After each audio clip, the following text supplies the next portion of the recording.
Seek wisdom.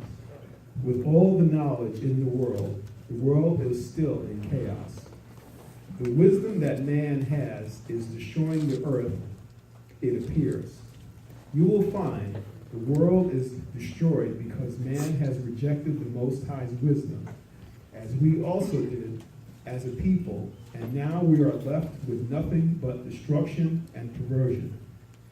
If this is the case, we must begin to seek wisdom as we once knew to do. In doing so, we will receive blessings. And our first scriptures are going to be 2 Chronicles 1 and 7. Excellent. 2 Chronicles 1 and 7. Quiet out whenever you're ready, sir. This is the book of 2 Chronicles, chapter 1, verse 7. And that night did the Most High appear unto Solomon, and said unto him, Ask what I shall give thee.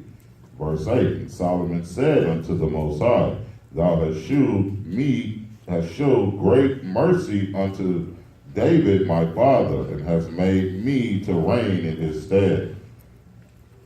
Verse 9, Now, O Lord God, let thy promise unto David my father be established, for thou hast made me king over a people, like the dust of the earth in multitude. Verse 10,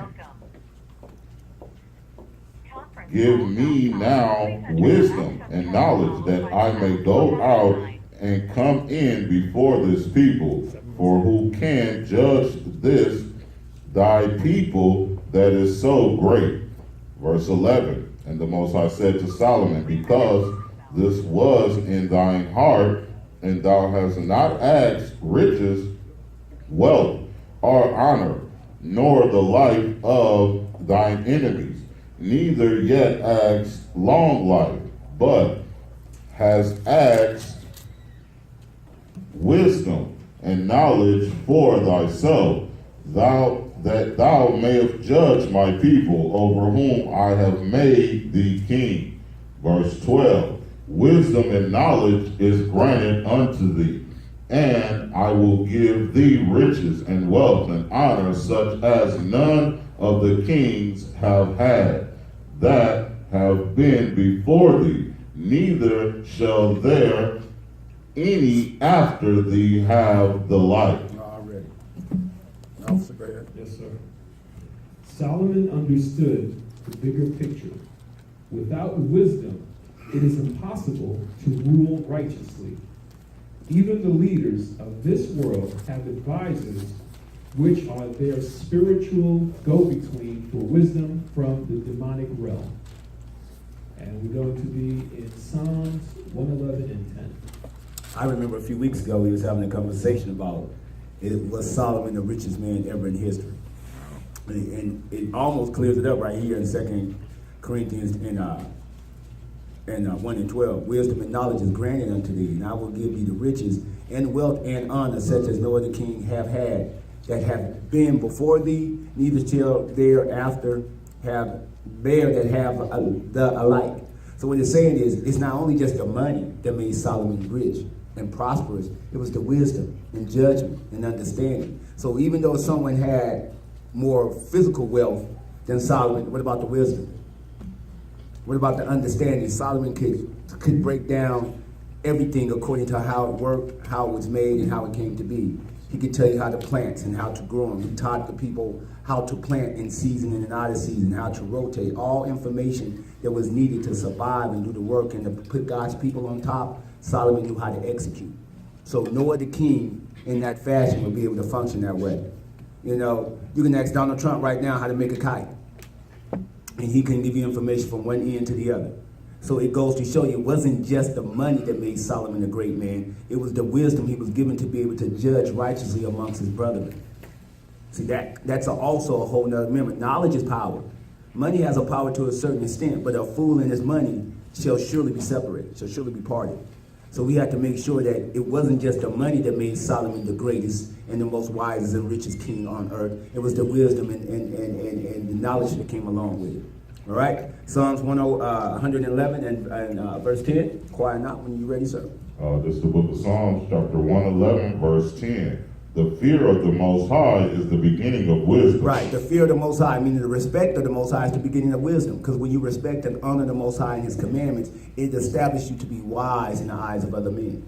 And it does that when, as you young men go out and talk and conversate with different people and in different religions, you can see the flaws. And then you can show them their flaws. Matter of fact, through this wisdom, you can show them their beginnings of everything they begin to do. Because everybody calls Abraham their father. But Abraham named his kingdom Isaac. And Isaac named his kingdom Jacob. And Jacob was given a blessing of the name Israel. And every nation borrows from us the head coverings, the sacrifices, the keeping of the holy days. All that comes from us. So Satan said what? I shall be like the Most High. So he would establish his side religions to be just like his. So that's why we, through understanding, and you understand these scriptures, no man can gainsay when it comes to the knowledge. Because everybody has to come back to Abraham. And Abraham is our father. Understand? But Abraham is only your father if you follow the father of all fathers. See, all of Abraham ain't of Abraham. I can have the rocks cry out. So it don't matter that you come from the bloodline. If you're disobedient, it don't matter that you belong to Abraham. You're going to be from Abraham, but you're still going to be in hell. See, so being Abraham, your father, doesn't justify anything. If you're not obedient to the commandments in Christ, then being from Abraham matters not. All right, finish that for me, brother. A good understanding have all they that do his commandments. Right, a good understanding to all them that keep his commandments. So if you keep his commandments, you're going to have a greater understanding than the rest of the world. Because see, the rest of the world is going to be leaning on their own understanding. And the Bible is clear, but any man make man's strength his arm, ye shall fall. So you can't stand on the knowledge of man. I don't care how many specials they show you about how they in outer space and they doing this and they coming up with new search. Listen, all this stuff there's nothing new underneath the sun. All this stuff was before the flood. So what they're giving you is just read new information, trying to make themselves seem wise in the eyes of men. Where the Bible is clear, everything we need to know is bound in the scriptures. Go ahead. His praise endureth forever. His praise endures forever, because when you honor the Most High and give him praise, it lasts forever. Because only what you do for Christ will be accountable that will last forever. Everything else will be burned and turned into dust. From dust it came, what? Dust it shall return. So the only thing that shall extend forever is what you do for Christ. So his praises shall last forever. Officer. Yes, sir. At first, there is a fear of breaking the Most High's commandments that cause us to seek out the understanding of his ways. Through doing his commandments, we receive a better understanding of the Most High. And we're going to be in the book of Proverbs 16 and 6. Yes, sir. Proverbs chapter 16 and 6. Quiet out when you're ready.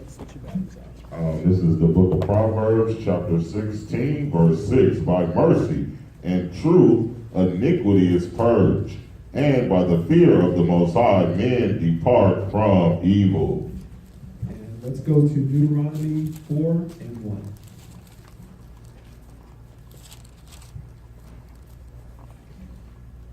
Amen when you have it.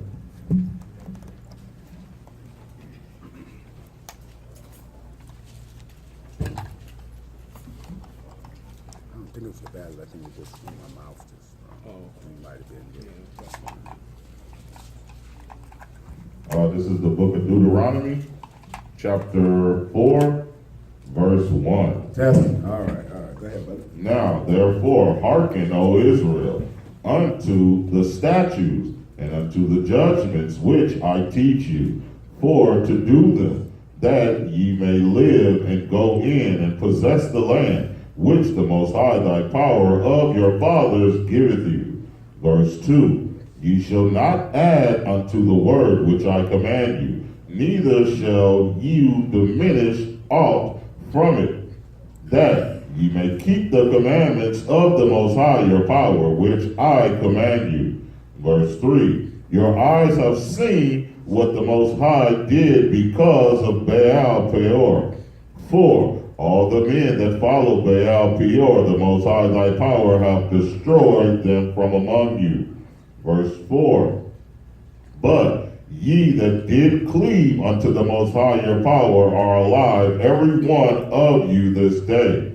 Verse 5. Behold, I have taught you statutes and judgments, even as the Most High, my power, commanded me, that ye should do so in the land whither ye go to possess it. Verse 6. Keep therefore and do them, for this is your wisdom and your understanding in the sight of the nations, which shall hear all these statutes and say, surely this great nation is a wise and understanding people. Right, but that comes through the commandments. Now, because we have came away from the commandments, is anybody saying these are wise and people with understanding? No, we are called by a byword. We are in astonishment. The people look at us, the nations look at us and be like, wow, how can the people that's so strong and so mighty be so low on the bottom? But the ones in position, they know why. That's why they continue to teach you to Christianity. Oh, the laws are done away with. Because your fall is their riches. So if I'm able to convince you that the law is not in place and that which keeps money in my pocket, then that's exactly what I'm going to do and teach. I'm going to make sure that you never respect the law of the Most High. I'm going to make you think that his son was sent to take the law away from him. So you'll feel confident in breaking the laws going forward and seeing that's what's going on with us. But a lawless people has no value in the eyes of the Most High. Because then he tells you, I'm not the author of confusion. And because you're lawless, you're confused. And you're double-minded. And because of these things, now you can be led astray. Now you'll learn the ways of the Gentiles. So now you're decorating trees and dyeing eggs. Now you believe in boyfriend and girlfriend. Now you believe it's okay to love whoever you want to love. See, now there's no order there. Now you are totally confused. Right? So let's make sure that we understand that in totality. We must always make sure that we're connected with the law in all our ways and understand. Go ahead. Verse 7. For what nation is there so great who have the Most High so nigh unto them, as the Most High our power is in all things, that we call upon him for? Verse 8. And what nation is there so great that have statutes and judgments so righteous, as all this law which I set before you this day? Verse 9. Only take heed to thyself, and keep thy soul diligently, lest thou forget the things which thine eyes have seen, and lest thou depart from thy heart all the days of thy life. But teach them thy sons and thy sons' sons. Exactly. Yes. This wisdom separates us from the other nations and acts as a means of purging evil from them, as well as through their examination of our righteous ways. Leading by example is one of the biggest teachers to those who have forsaken the path of truth. Right. That's why the Bible tells you that how can you teach the law and then break the law? See, sometimes the messenger is just as important as the message. Because if you saying that the Most High is God of all gods and he's bringing a great reward, but yet you're still breaking the laws, that means that you don't believe in the reward that you're telling people that you're going to receive. If I believe what I'm teaching, then I will walk it so I can receive it as well. Why would I teach you how to survive and then not survive myself? And then you're going to be questioning like, okay, well, if this is true, why aren't you walking it? If this is real, why aren't you in it? Why? You're asking me to do something you're not doing yourself. You know, our parents had this old saying, don't do as I do as I say do. Well, how did that work for you? Didn't work out, because the children always did what? Exactly what they saw their parents doing. So we have to make sure that the example is just as important.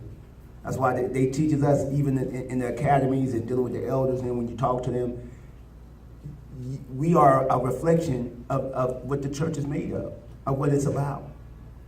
And if we can't walk it right, how can we tell you guys to walk it right?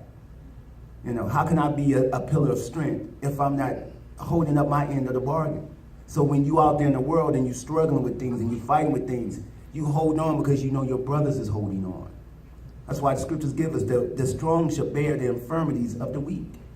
Meaning when there's an area that we're weak in, we should be able to go to our brothers and find strength and solace. And believe me, it's true, I find a lot of strength in these brothers next to me. Officer Charles.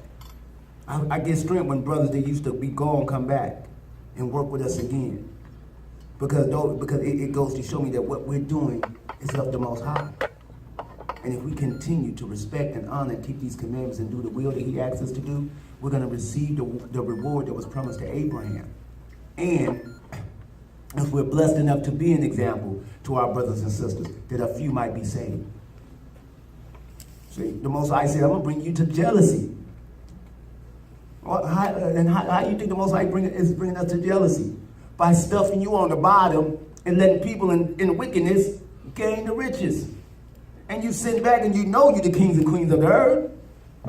You know everything they got came from us.